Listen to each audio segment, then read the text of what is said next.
আজকের এই বাড়ির সবাই মিলে সুন্দরবনের মুক্তিতে ঘুরতে গেলাম। হ্যালো বন্ধুরা, আমি এখন রেডি হয়ে নিচ্ছি। আপনাদের কেমন লাগছে কমেন্টে জানাও। আর এদিকে আমরা বাইক নিয়ে বেরিয়ে পড়েছিলাম। আমার চুলটা কেমন একটা লাগছে সেই নিয়ে কথাবার্তা বলছিলাম। আর দেখো টোটো করে মারা সবাই মিলে যাচ্ছে। তো ফাইনালি আমাদের 1 ঘন্টা বসার পরে আমরা বাইকে করে চলে এসেছি মুক্তিতে। আর এসেই দেখো কত সুন্দর একটা ঢোকার মুখে ভিউ পেয়ে গেছি। আর ওখানে গিয়ে কি কি ছবি তুললাম তোমরা সবাই দেখে নাও। আর এই জায়গাটা হচ্ছে সুন্দরবনে, তোমরা এসে অবশ্যই সবাই ঘুরে যেও। আর এইদিকে দেখো কত গোলাপ ফুল, চারিদিকে গোলাপ ফুল ভর্তি।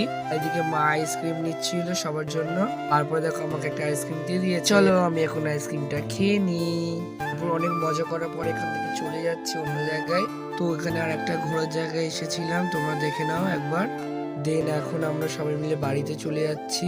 না না সরি গাইস, আমরা তারপরে নদী ঘুরতে গেছিলাম। মানে আমরা নৌকা করে ওপারে যাবো বলেছিলাম, কিন্তু এত ভাটা করে আমরা যেতে পারবো না, কাদা লেগে যাবে, তার জন্য যাইনি। এখন আমরা এবার বাড়ি চলে আসছি। আর এদিকে দেখো 1 গামলা পকোড়া খাওয়ার জন্য বসে পড়েছি সবাই মিলে। পকোড়াটা খুব টেস্টি হয়েছিল, তোমাদেরকে কি বলবো। তাহলে আমরা পকোড়া খেতে তোমার চ্যানেলকে ঝটপট সাবস্ক্রাইব করো। Bye bye.